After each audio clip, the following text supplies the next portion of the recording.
All right, get ready, because we're taking a deep dive into Jenny's path to learning English. Yeah, we've got her story, and it's full of these like unconventional methods and real experiences in London. I love that. Yeah, and it goes beyond just like the typical language stuff. We get into the science behind how we learn languages. Cool. So where do we start with Jenny's journey? Well, it all starts with a chance meeting on a train. Oh, tell me more about that.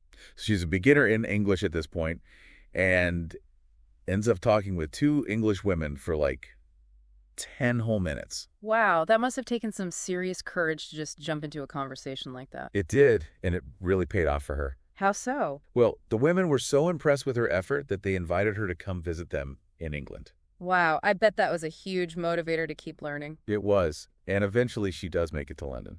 So what happens when she gets there? She decides to join a language school. Okay, makes sense. And this is where things get really interesting. I'm all ears. She meets this teacher with a totally unique approach to learning.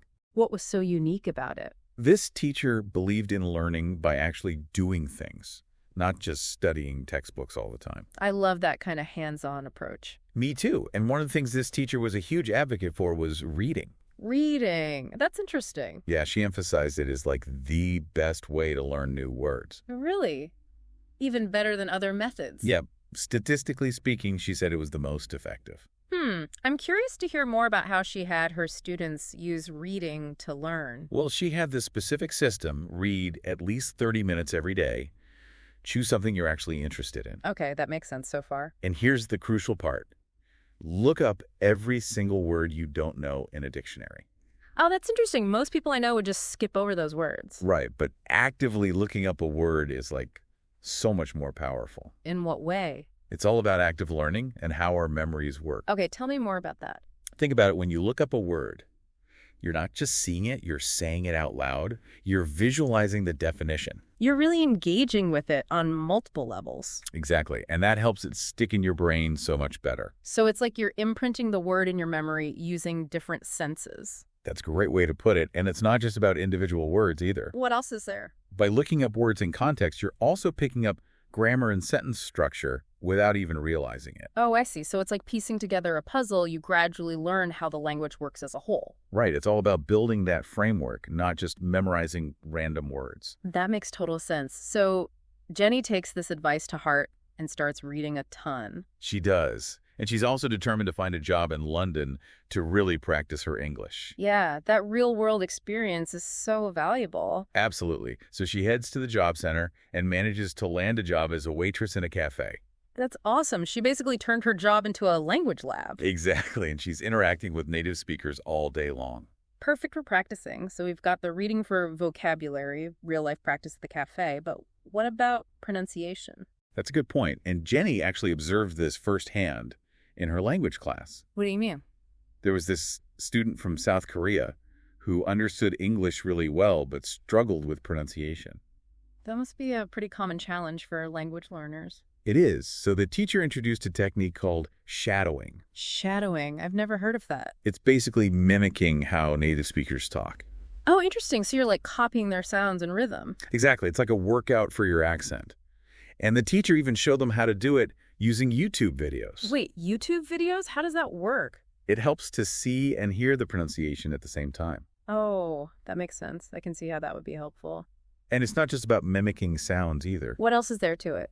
You also start to pick up on the rhythm and intonation of the language. Oh, interesting. It's like tuning your ear to the music of English. I love that analogy. So it's not just about pronunciation, it's about the musicality of the language. Exactly.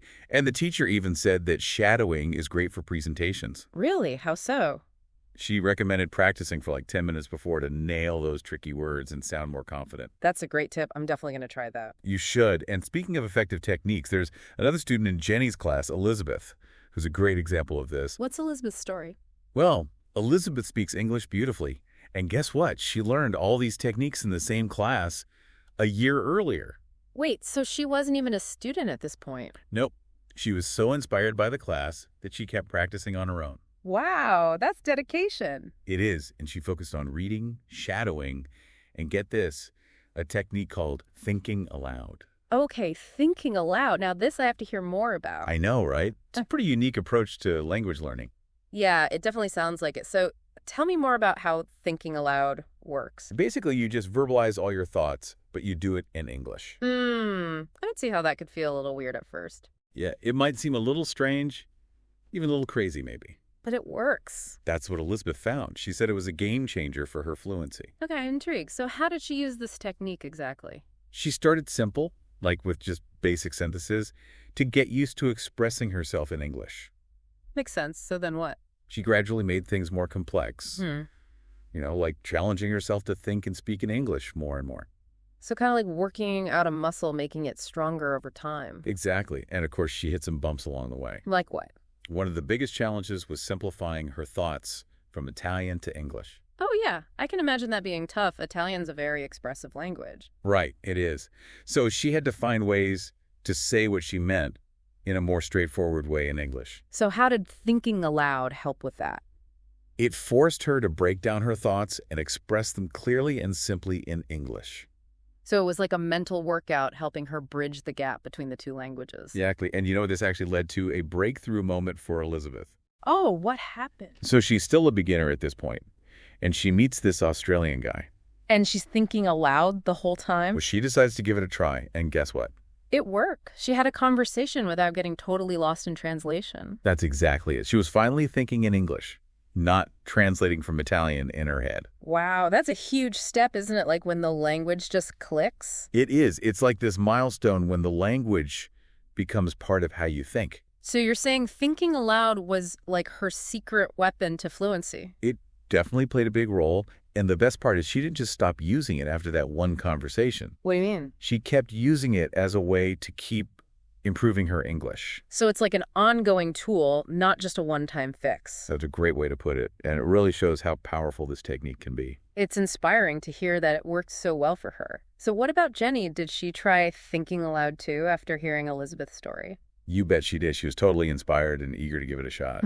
This is incredible. It's like a chain reaction of unconventional language learning spreading through this class. I know, right? It's amazing to see how these techniques can catch on.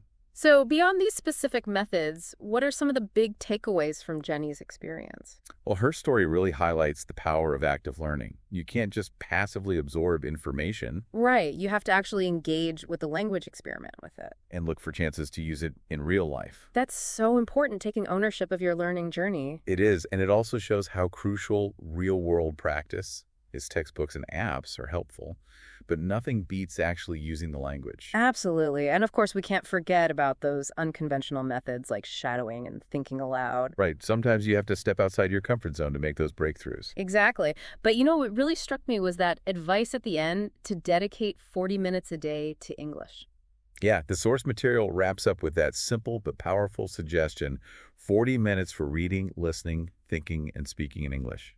It sounds so doable, too, like something anyone could fit into their day. Exactly. It's about making language learning a habit like brushing your teeth. It becomes part of your life, not this separate chore you have to do. That's a great way to think about it. And it makes me wonder, could this 40-minute rule apply to other skills, too? That's a really interesting thought. Could we apply that to, like, learning a new instrument or something? Totally. I think it applies to any skill you're trying to develop.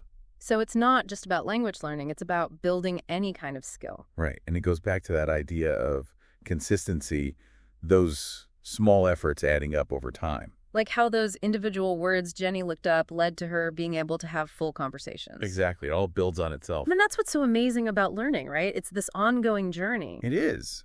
You never really stop learning and growing. So for all our listeners out there who are on their own language learning journeys, what advice would you give them based on everything we've talked about today? I'd say embrace the process. Don't be afraid to make mistakes. Try new things and find what works best for you. I love that. And it's not just about the destination, right? It's about the journey itself. Exactly. It's about connecting with people, exploring different cultures, broadening your horizons. Beautifully said.